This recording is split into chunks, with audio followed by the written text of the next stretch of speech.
informations. Après la fermeture des frontières dans un contexte de lutte contre le Covid-19, dans le département de Goundoup, plusieurs pistes mènent vers la Guinée sans contrôle des forces de l'ordre.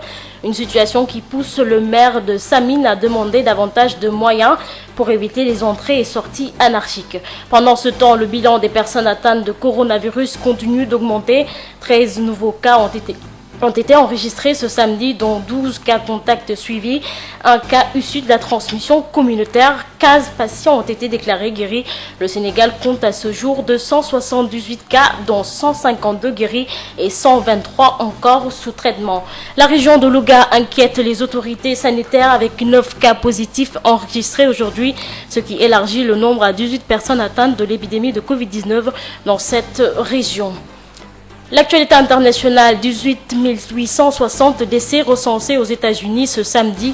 Les États-Unis sont devenus le pays le plus touché au monde par cette pandémie Covid-19, dépassant ainsi l'Italie qui a enregistré à ce jour 18 849 morts liés au virus. Pendant ce temps, le bilan en Espagne est revu en baisse en 3 jours d'affilée. 510 personnes sont décédées du Covid-19 en 24 heures, ce qui porte à 16 353 le nombre total de décès dans le pays. La partie technique de ce journal est assurée par Aline Badara Soussé.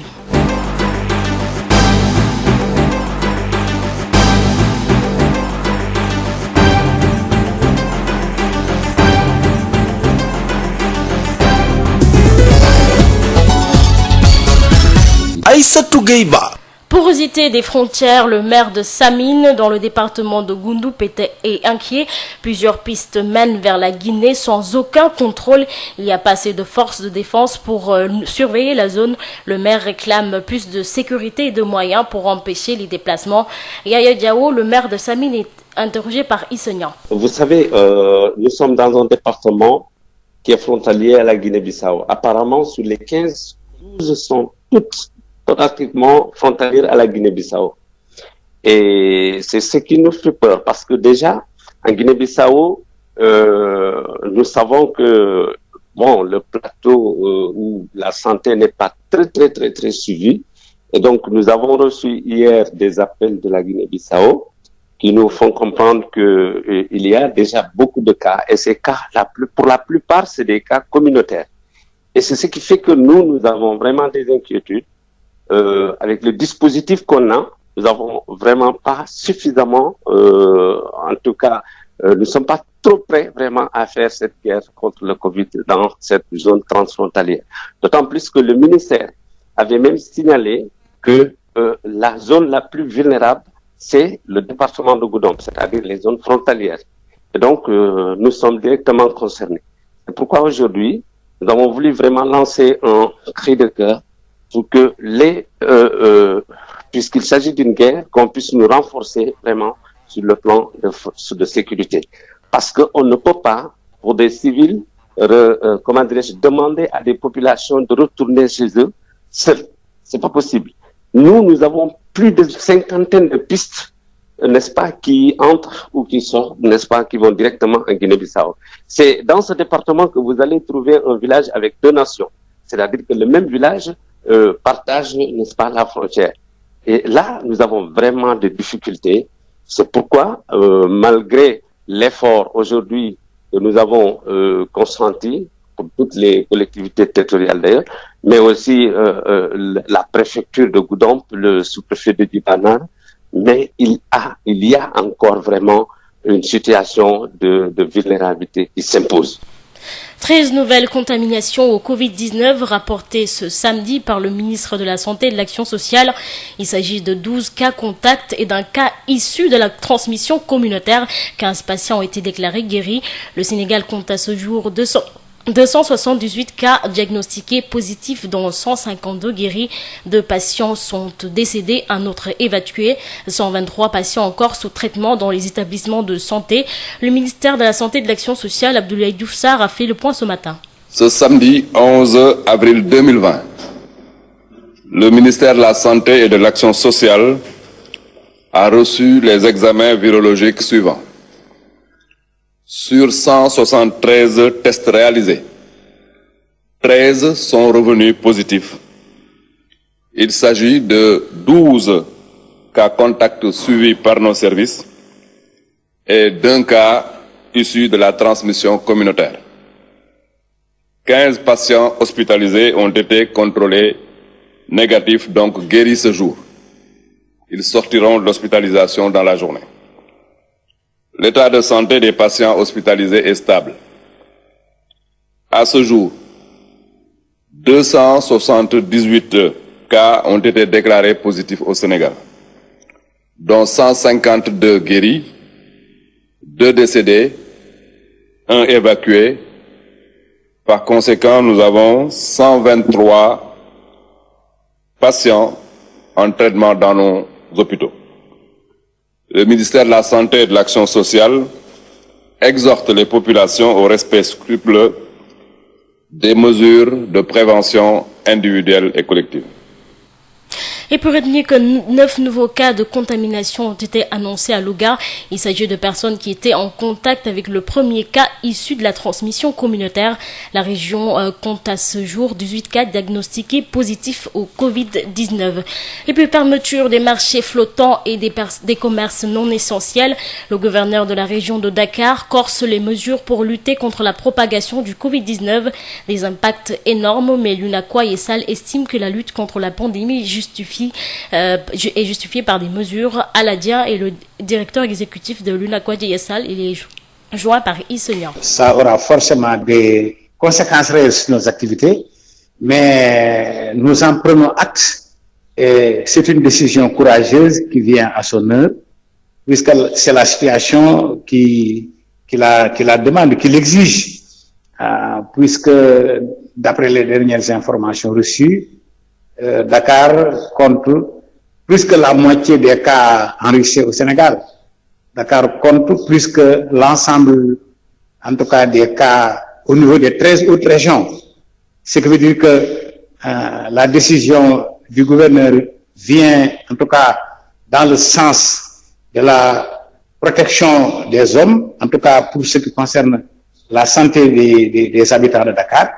Et les marchés constituent par excellence un lieu de rassemblement vu les activités économiques. On est obligé d'aller au marché, les commerçants aussi sont obligés de vendre puisqu'il y va de la consommation des ménages. Alors, même si dans beaucoup de marchés on délimite les heures d'ouverture et de fermeture, il est tout à fait normal que, vu le contexte actuel, que le gouverneur, que les autorités d'une manière générale prennent une décision qui va dans le sens de renforcer, en tout cas, la sécurité pour ce qui concerne les personnes, puisque le virus est invisible et peut être partout à la fois.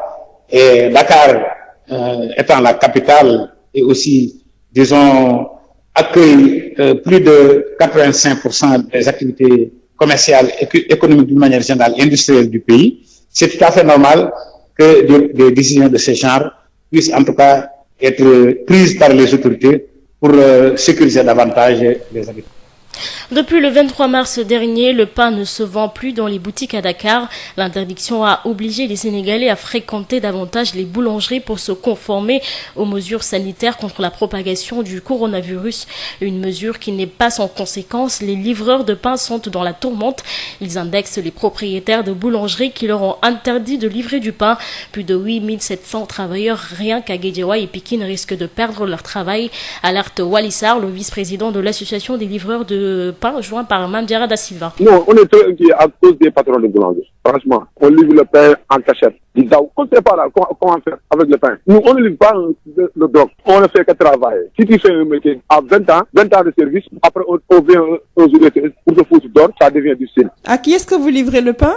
Les gargotes et les points de vente seulement. Comme que l'État a interdit la vente de pain dans les boutiques, on respecte la loi. Et la loi est ici pour tous. Alors vous dites également qu'il y a au niveau de Guédiawaye et Pikine plus de 8000 personnes qui risquent de perdre leur emploi. On a recensé 1700 boulangeries au niveau de Guédiawaye, au niveau du Sénégal. On a recensé ici à Pikine à Guédiawaye 8700 livrets. 8700 livrets de pain. Il y a aussi des distributeurs de pain au lait. Ils sont tous dedans. Ils veulent liquider tous les livreurs. On est dans un pays de droit. On a fait 20 ans de travaux dans ce métier. Et un jour, ils veulent nous foutre dehors comme ça. On a fait une association des livreurs du Sénégal. On est sur la bonne voie. On est en train de trouver des solutions. Même le télévision est venu ici pour faire des analyses pour tous les livreurs, pour tous les livreurs. On a nos NINEA, nos résidents commerciaux et tout. On est des Sénégalais. On n'est pas des Guinéens. On est des Sénégalais comme tout le monde. Donc vous continuez à livrer le pain en cachette?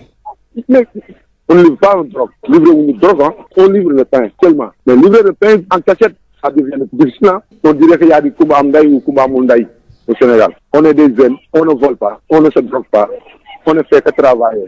On nous laisse travailler, mais dans de bonnes situations aussi. Et puis retenez que le ministère du Commerce a mis en place de nouvelles règles pour la distribution du pain au Sénégal. Outre l'inscription au registre du commerce et la signature d'un contrat de prestation avec un boulanger, il faut désormais un agrément du ministère du Commerce, ce pour vendre et distribuer les produits de boulangerie et de pâtisserie, même dans les kiosques dédiés. Ces nouvelles dispositions renforcent le décret 2019-2277 du 31 décembre 2019, réglementant les activités de production, de distribution et de vente de produits de boulangerie et pâtisserie au Sénégal. Les nouvelles restrictions sur les déplacements à cause du coronavirus poussent les Sénégalais à se trouver de nouvelles occupations. Beaucoup passent désormais le plus clair de leur temps sur Internet, ce qui n'est pas dans la conséquence sur leur portefeuille. C'est un reportage de Adi Fatou Bari. Excusez-nous, l'élément reprendra tout à l'heure. En cette période où le Sénégal fait face à la pandémie de la Covid-19, le télétravail reste de mise. Beaucoup de citoyens... Quelques soucis techniques, excusez-nous pour ces quelques soucis techniques. Rendre Internet gratuit, même en cette période de Covid-19, n'est pas réalisable. Selon l'ASUTIC, Association des utilisateurs des TIC du Sénégal, l'État n'en a pas les moyens, mais les occupateurs peuvent eux aussi faire un geste en faveur des abonnés. L'État est aussi appelé à régler les problèmes de disparité. Seuls environ 4 millions de Sénégalais ont accès à Internet.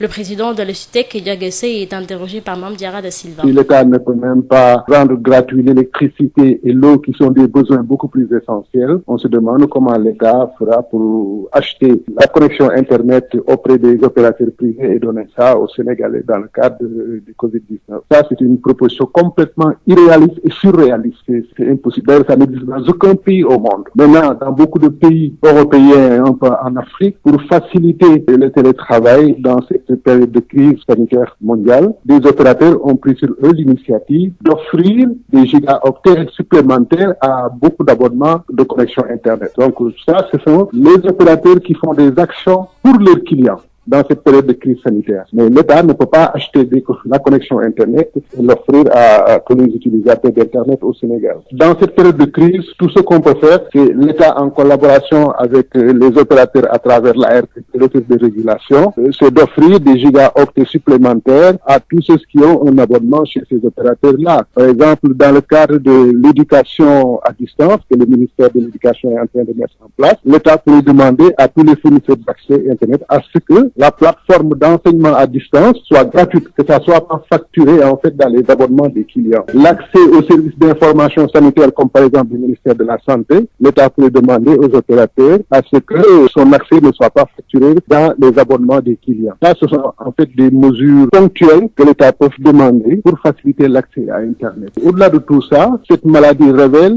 à quel point le Sénégal est encore un désert numérique. Ça veut dire qu'il y a énormément de zones au Sénégal où il y a ni accès Internet, ou quand l'accès existe, la qualité reste à faire. La qualité est extrêmement médiocre. Donc il y a un besoin réel d'aménagement numérique du Sénégal. Savez-vous que le nombre d'utilisateurs d'Internet au Sénégal est encore extrêmement faible. Suivant les chiffres de l'Union internationale des communications, nous avons un taux d'accès Internet de 26%. C'est-à-dire que nous avons environ 4 millions de Sénégalais qui utilisent Internet et sont concentrés principalement dans les grandes villes. Pour vous dire qu'il y a un problème d'accessibilité réelle. Donc ce qu'on appelle télétravail, l'éducation à distance est encore réservé à une minorité dans ce pays.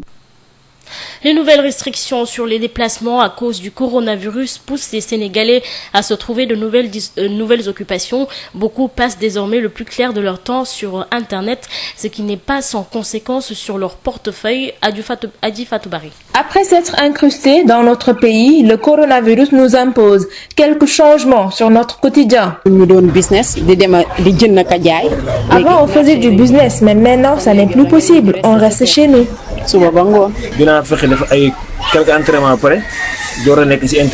À la place des sorties entre amis, visites de courtoisie aux parents et voisins, ces Sénégalais se sont trouvés de nouvelles occupations. Certains sont devant leur écran de téléphone, d'autres regardent la télé. Même si tu envoies un message vocal, ça peut faire 1 heure de temps avant que ton interlocuteur ne le reçoive.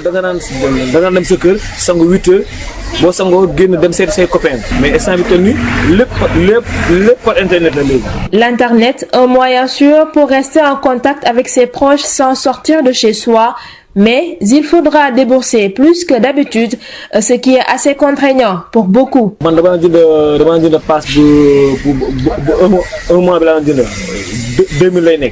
Mais léegi nii nekk ni moom sa waay fu affaire bi gën a neexee est-ce que dafa ay 3 jours sax affaire bi gën a neexee fa lay daggee. paas bi day gaaw a jeex moom dëgg yàlla day gaaw a jeex.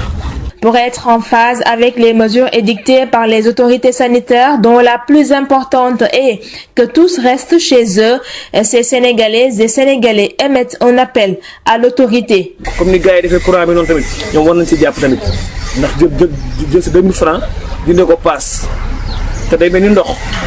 ñi may ñi sax ñi xool affaire feebar bi ñu def ko dëkk bi metti na de.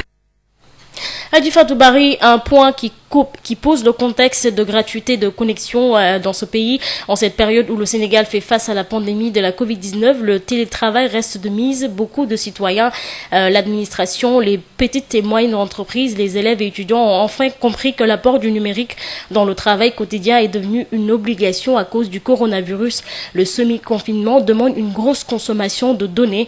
Du coup, l'État devrait rendre Internet gratuit. C'est la conviction du consultant expert en transformation digitale Aboubacar Sadiq Ndiaye, en consultant joint par Mame Diarra da Silva. Si on reste 2-3 mois sans enseignement, est-ce que les élèves et les étudiants pourront terminer les programmes? Les élèves et les étudiants dans ces écoles de formation, avec les parents et avec les corps administratifs, les gens ont pensé continuer les enseignements à travers des portails à distance. Qui dit e-learning dit connexion Internet, qui dit connexion Internet dit bonne connexion Internet et dit passe forfait ligne Internet. Donc si l'élève ne peut pas supporter la connexion Internet, si les écoles n'étaient pas prêtes pour donner une connexion Internet gratuitement, comment l'élève peut continuer à assurer en fait son éducation? Donc dans ce sens-là, l'État peut réfléchir sur comment soit mettre en place des portails qui permettent aux étudiants et aux élèves de se connecter gratuitement et de prendre leurs différents cours, ou alors d'essayer de donner une certaine subvention ou à travers l'ADIE de permettre à des citoyens d'accéder à Internet gratuitement, cet Internet qui leur permet de se connecter. Parce que par exemple, vous voyez que certains opérateurs dans le cadre de communication ont permis par exemple, si tu achètes tel passe,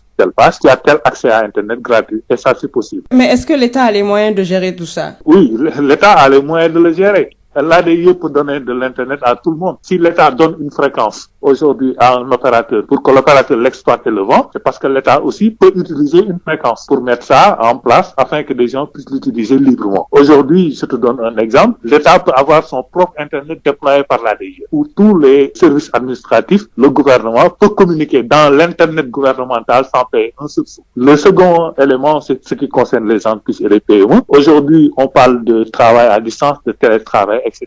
Mais est-ce que tous les travailleurs et toutes les PME ont les moyens de déployer en fait tout le système nécessaire pour assurer ce travail-là à distance? De la même manière qu'on donne des subventions aux PME, de la même manière qu'on prévoit un certain nombre d'avantages sur le plan fiscal pour les PME, on peut essayer de penser à un certain nombre d'avantages par rapport à l'accès à Internet pour ces PME-là afin de les supporter. La troisième catégorie, c'est les usagers de l'administration. Aujourd'hui, tu veux te connecter au portail qui permet d'avoir, par exemple, un papier. Je donne un exemple, un casier judiciaire, etc. Si ce portail-là est d'accès libre, tu peux te connecter, chercher ton papier, qu'on te l'envoie et que tu puisses faire ta démarche administrative sans dépenser un pass Internet ou un forfait. Sud FM, l'info, c'est ici. Week-end Pascal, dans un contexte de crise sanitaire, la municipalité de Tambacounda a offert une partie de la population chrétienne un appui financier. La mairie prévoit d'autres actes de solidarité pour soutenir les familles impactées par la pandémie. Le dispositif de riposte sera renforcé, précise Bounama Conté, adjoint du maire en charge des questions de santé. Les propos sont recueillis par Boubacar Tamba. Nous savons que l'enveloppe est trop modeste. Mais ce qui est important, c'est la symbolique. Et rappeler tout juste que la commune va poursuivre des actions d'appui. Dans ce sens, comme je l'ai dit, ça se situe dans le contexte du coronavirus. Et dans les jours à venir, le conseil municipal et le maire auront à effectivement poser d'autres actes dans le cadre de la solidarité pour accompagner les familles qui sont suffisamment éprouvées par les différentes mesures barrières qui ont été prises pour en tout cas éviter la propagation du Covid-19. En autorisant le maire par un virement de crédit à payer des denrées alimentaires et à les mettre à la disposition des populations. Il est vrai que l'État a prévu dans le cadre d'un programme de renforcement économique et social appelé PRESS, d'accompagner les populations à hauteur de 69 milliards. Mais nous, au niveau de la commune, nous estimons que nous avons le devoir d'accompagner l'État dans ses actions. C'est ainsi que, après avoir tenu cette session spéciale du conseil municipal, le maire se verra très certainement autorisé à faire des virements de crédit pour permettre en tout cas au maire de disposer d'une somme assez consistante pour payer ses denrées alimentaires. Et juste après la mise à disposition du quota donné par l'État, nous verrons concrètement les accompagnements qu'il faut faire. Depuis le report des cours, certains enfants de la commune de Dalifort, Forail, s'adonnent au tissage de filets de bain communément appelés Ndiampé pour se faire des sous. D'autres, par contre, préfèrent rester chez eux à faire des exercices. C'est un reportage de Ismaël Marcel Kouli. Avec le report des enseignements à cause du Covid-19, dans la commune de Dalifort, Forail, certains enfants, pour éviter tout rassemblement, s'adonnent au tissage de filets de bain communément appelés Ndiampé qu'il propose aux habitants. Je tisse un filet pour se laver. Je prends un peu d'argent et j'achète ce que je tisse. Ni pour lañ koy def pour ñu am toogaay pour ñu toog pour ñu def ñu dara njël suñu ñambe ci ra ba pare nekk ca sa jeex ñu dem bind ñëw ak toogaat ñu pare ñu jaay ko 1000 francs wala 1500 pour gagner de l'argent. D'autres comme Mamadou Thiam préfèrent rester à la maison à faire des exercices, à revoir leurs cours. D'apprendre mes leçons, de faire des exercices. C'est pour éviter de sortir avec les rassemblements ou bien de jouer des foot. Les polices viennent t'attraper. Tout ça, c'est pas bon. Je préfère rester à la maison pour faire mes exercices, d'apprendre mes leçons chaque jour. À Dalifort, la campagne de sensibilisation sur le Covid-19 pousse certains parents à encourager les enfants à tisser des filets de bain, communément appelés Ndiampé, pour se faire un peu de sous. Une façon pour ces derniers de les maintenir à la maison. Et puis je vous le disais en titre, les États-Unis sont devenus ce samedi le pays le plus touché au monde par la pandémie de coronavirus, avec 18 860 décès recensés à ce jour pour 500 000 personnes atteintes. L'Italie enregistre pour l'instant 18 849 morts liés au virus. En Espagne, 510 personnes sont mortes du Covid-19 en 24 heures, ce qui porte à 16 353 le nombre total de décès dans le pays. Il s'agit du nombre de décès en 24 heures le plus bas enregistré depuis le 23 mars dernier. Ce pays reste soumis à un confinement des plus stricts depuis 4 semaines. C'est la fin de cette édition. Tout de suite, le rappel des titres. Après la fermeture des frontières dans un contexte de lutte contre le Covid-19, dans le département de Ngoundioup, plusieurs pistes mènent vers la Guinée sans contrôle des forces de l'ordre. Une situation qui pousse le maire de Samine à demander davantage de moyens pour éviter les entrées et sorties anarchiques. Pendant ce temps, le bilan des personnes atteintes de coronavirus continue d'augmenter. 13 nouveaux cas ont été enregistrés ce samedi, dont 12 cas contacts suivis et un cas issu de la transmission communautaire. 15 patients ont été déclarés guéris. Le Sénégal compte à ce jour 278 cas, dont 152 guéris et 123 encore sous traitement. La région de Louga inquiète les autorités sanitaires avec 9 cas positifs enregistrés aujourd'hui, ce qui élargit le nombre total à 18 personnes atteintes de l'épidémie de Covid-19 dans cette région. Merci à Aline Badara-Sossi qui a assuré la partie technique de ce journal. Rendez-vous à 22h pour un autre bulletin d'information. Excellente soirée à vous.